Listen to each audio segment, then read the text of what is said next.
الحمد لله رب العالمين والصلاة والسلام على نبينا محمد وعلى آله وصحبه أجمعين أما بعد فأعوذ بالله من الشيطان الرجيم بسم الله الرحمن الرحیم۔ محترم بھائیوں اور دوستو، پچھلی گفتگو میں بھی ہم نے کچھ دعاؤں کا تذکرہ کیا تھا کہ وبا کے ان ایام میں خاص طور پر اور عام دنوں میں ایک مسلمان کو مصائب، آلام، مشاکل، تکالیف میں کس طرح ان دعاؤں کا سہارا لینا چاہیے جو اللہ کے نبی صلی اللہ علیہ وسلم نے ہمیں سکھائی ہیں۔ وہ اذکار، وہ دعائیں قرآن مجید کے اندر موجود ہیں، احادیث کے اندر ان کا تذکرہ موجود ہے، تو ہمیں ان دعاؤں کو اپنی زندگی کا حصہ بنانا چاہیے۔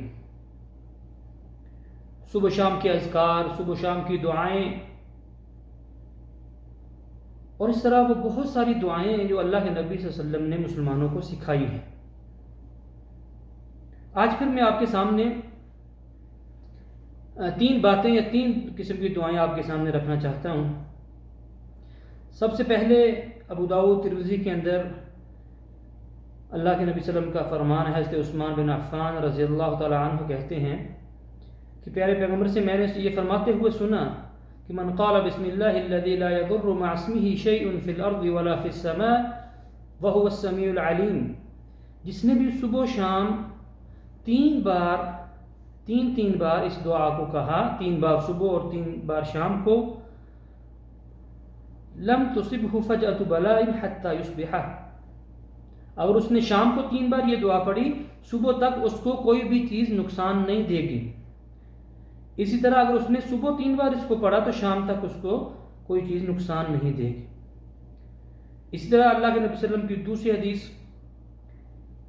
اس میں پیارے پیغمبر نے فرمایا کہ کوئی بھی بندہ جو صبح اور شام یہ دعا پڑھتا ہے، 3 بار یہ دعا پڑھتا ہے،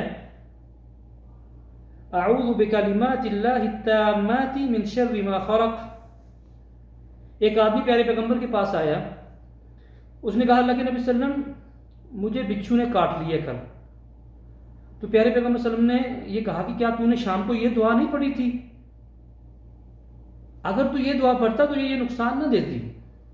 صحیح مسلم میں یہ حدیث آتی ہے۔ تو پیارے پیغمبر نے اس کو کہا کہ تو یہ دعا پڑھ، اور یہ سب کے لیے یہ دعا ہے کہ کوئی بھی مسلمان بندہ جب صبح یہ دعا پڑھتا ہے فجر کے بعد تو شام تک اس کو کوئی چیز بھی نقصان نہیں دے گی۔ اگر وہ شام کو کہتا تو صبح تک وہ ہر قسم کی آفت اور ہر قسم کی نقصان اور تکلیف دہ چیز سے محفوظ رہے گا۔ اور وہ دعا کیا ہے؟ اعوذ بکلمات اللہ التامات من شر ما خلق، میں اللہ سے کے مکمل کلمات کے ساتھ اس کی پناہ میں آتا ہوں ہر اس چیز کے شر سے جو اللہ نے پیدا کی ہے۔ تو انسان یہ دعا پڑھ لیتا ہے صبح شام، صبح پڑھتا ہے، شام تک وہ ہر نقصان دہ اور تکلیف دہ چیز سے محفوظ رہتا ہے۔ اگر وہ شام کو پڑھتا ہے صبح تک وہ اسے محفوظ رہتا ہے۔ اسی طرح عبداللہ بن خبیب رضی اللہ عنہ کہتے ہیں کہ ایک بار شدید بارش اور شدید اندھیری رات میں ہم نکلے اللہ کے نبی صلی اللہ علیہ وسلم کو لینے کے لیے کہ پیارے پیغمبر ہمیں نماز پڑھائیں۔ پیارے پیغمبر کو ہم نے پا لیا تو پیارے پیغمبر نے پوچھا کیا تم نے نماز پڑھی ہے؟ کہتے میں خاموش رہا۔ آپ نے پھر پوچھا، میں پھر خاموش رہا۔ آپ نے پھر پوچھا، میں پھر خاموش رہا۔ تو میں نے کہا اللہ کے نبی میں کیا کہوں؟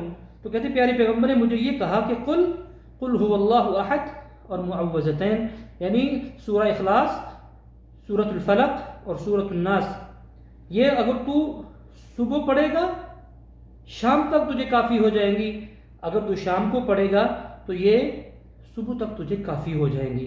میرے محترم بھائیوں، یہ 3 چیزیں آج ہم نے پڑھی ہیں۔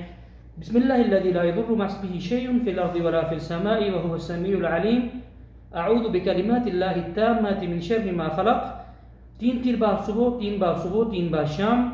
اسی طرح سورہ اخلاص، سورۃ الفلق، سورۃ الناس، 3 بار صبح، 3 بار شام۔ جو بھی آدمی ان قرآن مجید اور احادیث کی سنت نبوی سے ماخوذ ان دعاؤں کو پڑھتا ہے تو وہ اللہ تعالیٰ اس بندے کو ہر قسم کی آفت سے، ہر قسم کی بیماری سے اور ہر قسم کی تکلیف دہ چیز سے محفوظ رکھتا ہے۔ اللہ تعالیٰ ہمیں عمل کرنے کی توفیق عطا فرمائے۔ السلام علیکم ورحمۃ اللہ وبرکاتہ۔